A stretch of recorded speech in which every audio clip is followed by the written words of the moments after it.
Hello everyone, आज का topic है दक्षिण भारत में शैव धर्म।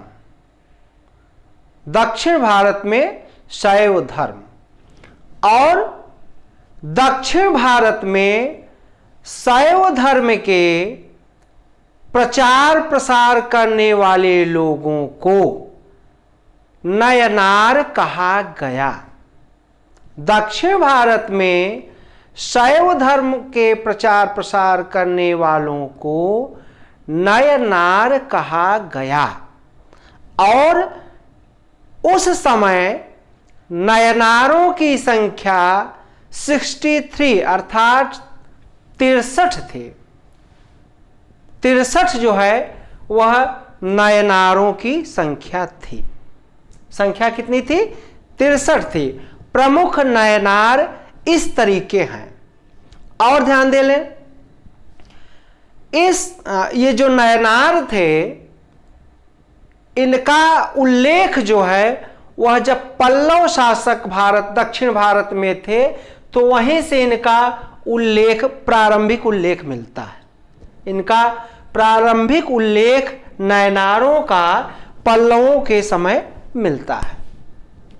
तो नयनार 63 थे और इनका प्रारंभिक उल्लेख वह जो है पल्लव शासकों के समय से मिलता है। और प्रमुख नयनार जो हैं वह इस प्रकार हैं। पहला है समबंदर। पहला क्या है? समबंदर। पहला है समबंदर और यह जो है काफी विख्यात नयनार था। काफी विख्यात नयनार था। यह जो है मदुरा में जैनियों को वाद विवाद में हराया था। मदुरा में जैनियों को वाद विवाद में हराया था और राजा तथा प्रजा अर्थात पूरे राज्य को जो है वह शैव मत में तब्दील कर दिया था। पूरे लोगों को शैव धर्म में परिवर्तित किया था। वह कौन था? वह था समबंदर। यह कौन था? समबंदर था और यह जो है वाद विवाद में जैनियों को हराया था और राजा प्रजा सहित जो है वह जैन शैव धर्म में इनको मिला लिया था। शैव धर्म में इनको दीक्षित किया था और 8000 जैनियों को सूली पर चढ़ा दिया था। तो इस तरीके माना जाए तो ये महत्वाकांक्षी व्यक्ति था समबंदर, जिसने 8000 जैनियों को जो है सूली पर चढ़ा दिया था और वाद विवाद के माध्यम से मदुरा के प्रजा और राजा को शैव धर्म में दीक्षित किया था। दूसरा है अप्पर। दूसरा नाम है अप्पर और अप्पर जो है वह पल्लव शासक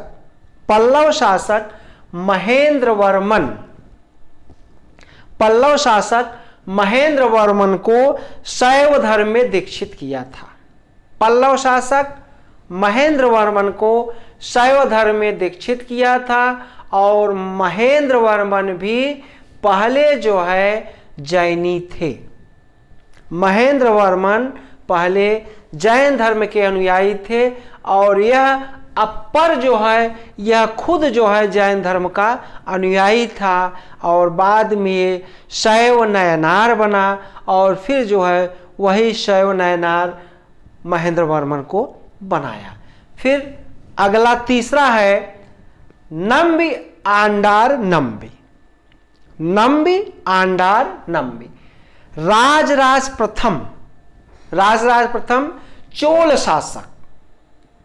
शासक राजराज प्रथम के समय का कौन है? तो वह है नंबी आंडार नंबी। और यह किसके समय का है? यह चोल शासक राजराज प्रथम के समय था और इसने जो है नयनारों मतलब शैव मत के मानने वालों को दक्षिण भारत में नयनार कहा गया। तो इसने क्या किया, नयनारों की रचनाओं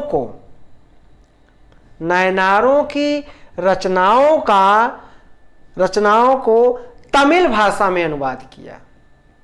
नयनारों की रचनाओं का तमिल भाषा में अनुवाद किया, और जो तमिल भाषा में अनुवाद किया, जो वो संग्रह बना, जो वो किताब बनी, उसका नाम था तिरुमुडे। उसका क्या नाम था, तिरुमुडे। आप लोग ध्यान देंगे, कंपटीशन में सवाल यहां से पूछा जा सकता है कि नंबी आंडार नंबी ने जो नयनारों की रचनाओं को तमिल भाषा में अनुवाद किया, उसका नाम क्या है, तो उसका नाम तिरुमुडे है।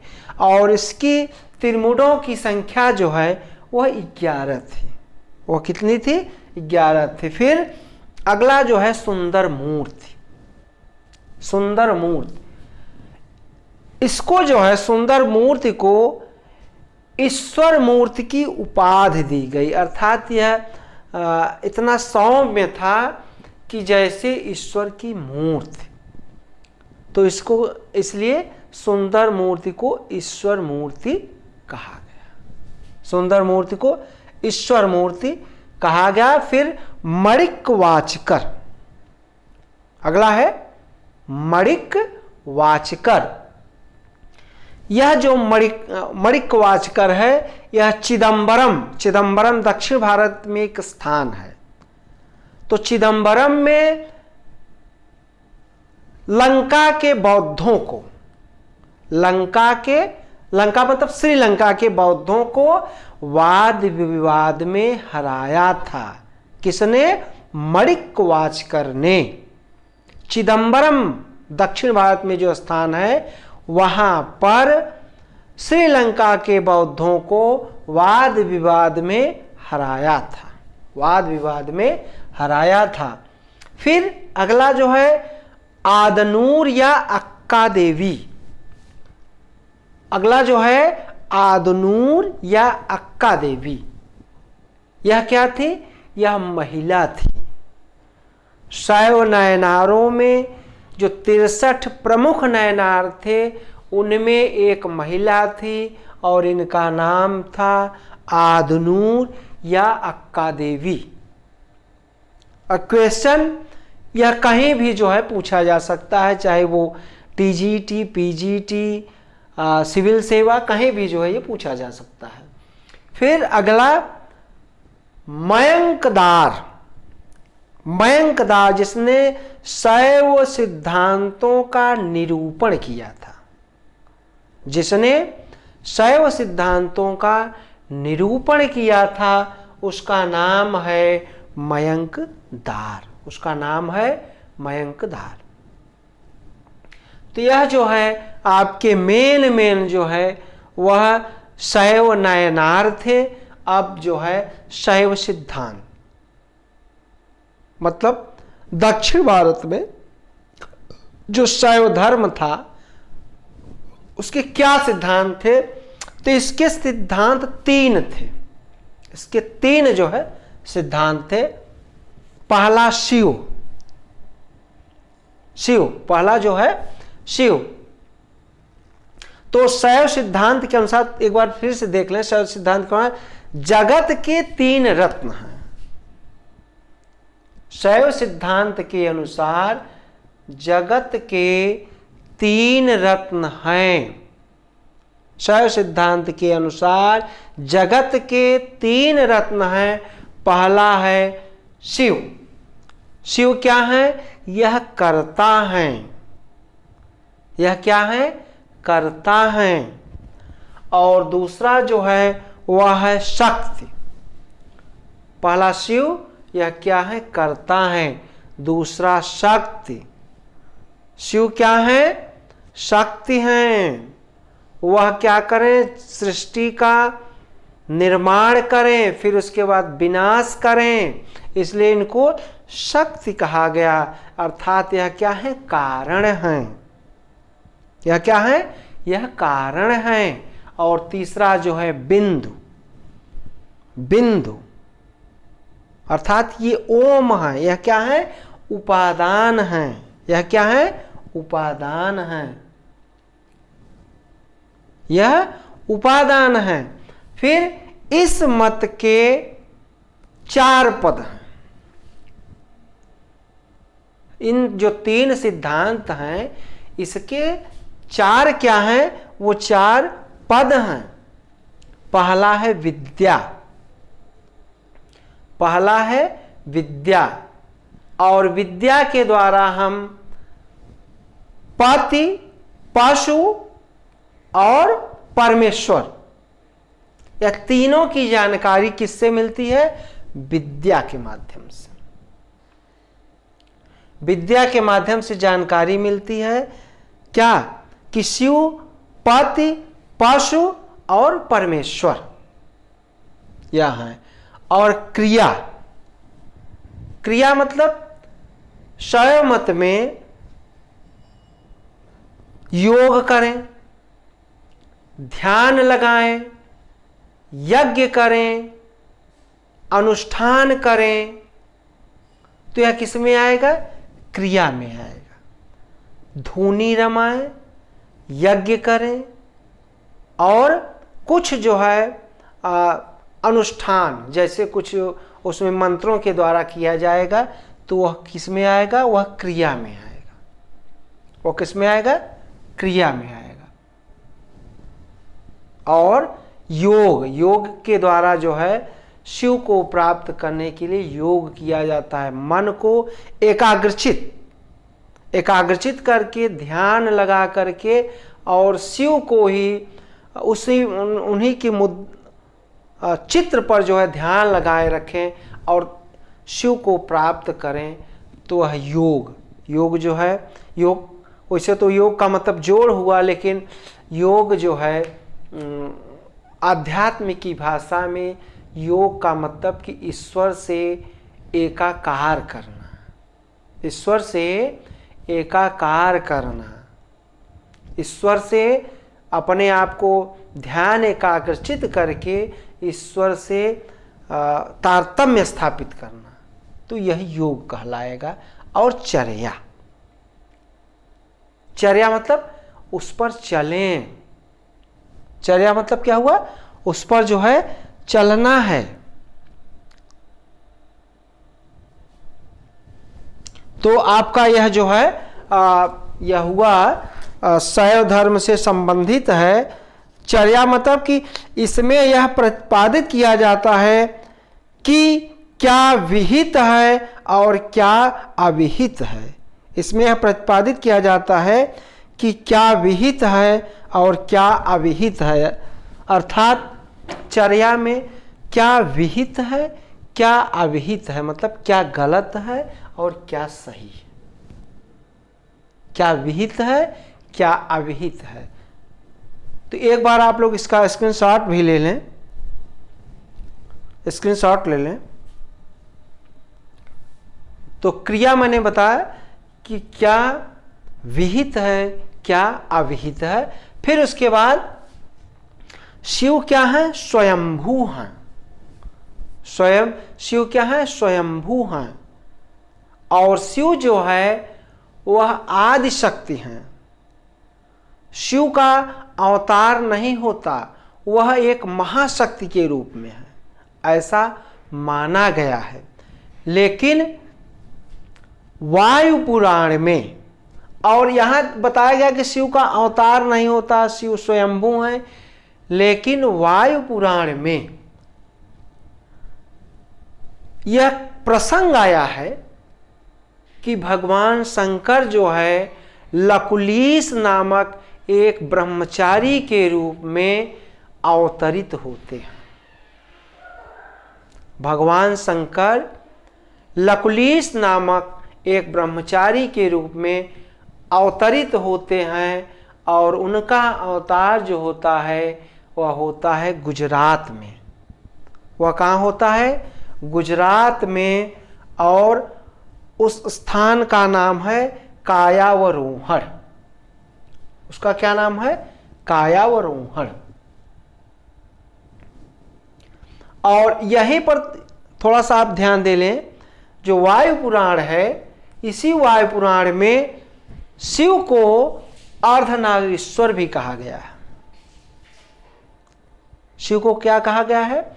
अर्धनारीश्वर, आधा नारी और आधा पुरुष, तो अर्धनारीश्वर। और ऐसे ईश्वर जो स्त्री और पुरुष दोनों में है, तो वह क्या कहा गया? अर्धनारीश्वर। फिर इनको महादेव कहा गया। महादेव मतलब सबसे बड़े देव, देवों में सबसे बड़े देव, तो वो कौन से हैं? महादेव। और कौन है? महादेव। और भैरव, जिनका भयंकर रूप है। भैरव का मतलब जिनका भयंकर रूप हो, तो उसे भैरव। और भैरव कौन है? भगवान शंकर। और फिर जो है भवेश, मतलब भवेश का मतलब सबका मालिक। भवेश का मतलब सबका मालिक, अर्थात पूरी पृथ्वी का भार उठाए हुए हैं, तो इसको कहा गया, क्या कहा गया इनको? भवेश। अब जो है मैं बताऊंगा कि वामन पुराण में शैव मत के 4 संप्रदाय।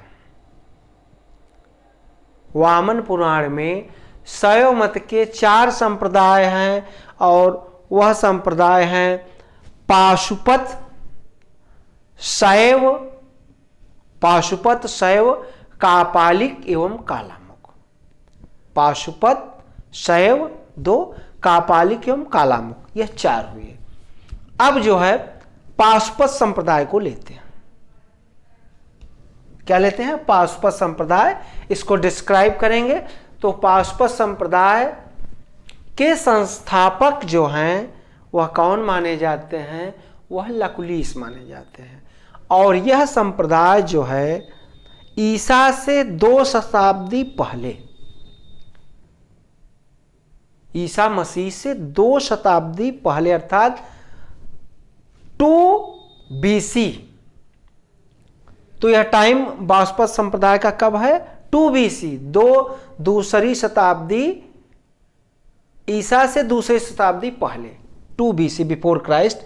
तो यह प्रकरण कहाँ मिलता है? यह उदाहरण मिलता है वायु पुराण और लिंग पुराण। वायु पुराण और लिंग पुराण में यह प्रसंग आया है कि लकुलिश, भगवान शंकर जो है, वह शिव जो हैं, वह लकुलिश नामक एक ब्रह्मचारी के रूप में कायावरोहण, गुजरात में जो है वह अवतरित होते हैं। और हाथ में इस संप्रदाय के लोग एक लगुड़ मतलब दंड मतलब एक डंडा जो है, यह लोग लिए रहते थे। ये लोग क्या लिए रहते थे? एक डंडा, लगुड़ या दंड लिए रहते थे। और दक्षिण भारत में लकुलिश के बहुत सारी मूर्तियां मिली हैं। लकुलिश की बहुत सारी मूर्तियां मिली हुई हैं। और उसी में जो है एक ग्वालियर अर्थात मध्य प्रदेश में मध्य प्रदेश में तेली मूर्ति मध्य प्रदेश में तेली मूर्ति मिली है। और वह तेली मूर्ति भी जो है वह लकुलिश से मानी जाती है कि यह लकुलिश की मूर्ति है। और माधवाचार्य ने अपनी पुस्तक में उन्होंने पाशुपत संप्रदाय के बारे में भी वर्णन किया था। पाशुपत संप्रदाय के बारे में भी वर्णन किया था। ये तो हुआ जो धार्मिक ग्रंथ हैं। अब साहित्यिक साक्ष्य में लेते हैं तो सबसे पहले जो पाशुपत संप्रदाय था, इसका सबसे पहले अगर उद्धरण आया है तो कुषाण शासक हुविस्क, कुषाण शासक हुविस्क, और उसने जो है, उसने हुविस्क ने जो है वह अपनी मुद्रा पर जो है छपवाया है, अपनी मुद्रा पर लकुलिस की तस्वीर जो है वो छपी हुई। शैव मत की जो ये पाशुपत संप्रदाय है, तो पाशुपत संप्रदाय की मूर्ति जो है वह हुविस्क ने अपनी मुद्रा पर टंकित कराया था। और उसके बाद चंद्रगुप्त द्वितीय जो गुप्त वंश का शासक था, और इसने जो है, इसके समय में मथुरा में एक लेख मिला है, मथुरा में एक लेख मिला है, और उसमें एक नाम आया है उदिताचार्य, नाम आया है उदिताचार्य। और उदिताचार्य जो है वह पाशुपत संप्रदाय का अनुयायी था, वह पाशुपत संप्रदाय का अनुयायी था, और उसने 2 शिवलिंगों की स्थापना कराई थी, उसने 2 शिवलिंगों की स्थापना कराई थी। उसके बाद बाणभट्ट ने कादंबरी में जो है पाशुपत संप्रदाय से संबंधित बातों को अपने किताब में लिखा है, पाशुपत संप्रदाय से संबंधित अपने बातों को उसने लिखा है। और ये लोग जो है मस्तक पर भस्म लगाते थे, मस्तक पर भस्म लगाते थे। कौन लगाते थे? पाशुपत संप्रदाय वाले। और गले में माला धारण करते थे, गले में जो है रुद्राक्ष की माला धारण करते थे। और ह्वेनसांग ने भी पाशुपत संप्रदाय के बारे में लिखा है, और उसने बताया है कि सिंध और अहिच्छत्र के निवासी जो थे वह पाशुपत संप्रदाय से संबंधित थे। वायुपुराण में पाशुपत धर्म ने 5 प्रकार की सत्ता को स्वीकारा है, 5 पदार्थों की सत्ता को स्वीकारा है। ध्यान दे लेंगे लोग, आप लोग। वायुपुराण में पाशुपत संप्रदाय ने 5 पदार्थों की सत्ता स्वीकारा है। पहला है, उसमें पहला जो है वह है कार्य। कार्य मतलब शिव क्या है? यह जो है जड़ चेतन है। शिव क्या है? शिव क्या है? जड़ चेतन है। शिव क्या है? जड़ चेतन है।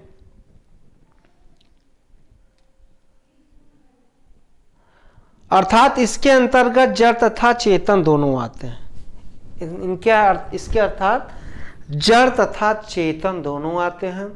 कारण मतलब जितनी भी संसार में वस्तुएं हैं, उन वस्तुओं के निर्माणकर्ता, सृष्टि, वह शंकर ही है, और उसके संहारक भी शिव ही है। उसके संहारक भी शिव ही हैं। फिर योग के द्वारा जो है परमेश्वर अर्थात शिव को जो है प्राप्त किया जा सकता है। विधि मतलब वह विधि जिसके द्वारा शिव की प्राप्ति हो, वह विधि जिसके द्वारा शिव की प्राप्ति हो। दुखांत मतलब शिव के अनुग्रह से जीव को मुक्ति मिल जाती है। शिव के मतलब कोई व्यक्ति अगर शिव को जप रहा है तो उसको जो है अनुग्रह अर्थात उससे जीव को मुक्ति मिल जाएगी। तब उसको क्या कहा जाएगा? दुखांत कहा जाएगा। और नेपाल में जो है पशुपतिनाथ का जो मंदिर है, पशुपतिनाथ का मंदिर है, यह भी जो है पाशुपत संप्रदाय से संबंधित है। और पशुपति क्या अर्थ है कि पशुओं का मालिक, पशुओं का मालिक। तो आज इतना है, और वीडियो को लाइक, सब्सक्राइब एवं शेयर करें, और जहाँ कहीं भी आप लोगों को न समझ में आता हो तो मुझे आप लोग कमेंट करेंगे, मैं आप लोगों को बताऊंगा। धन्यवाद।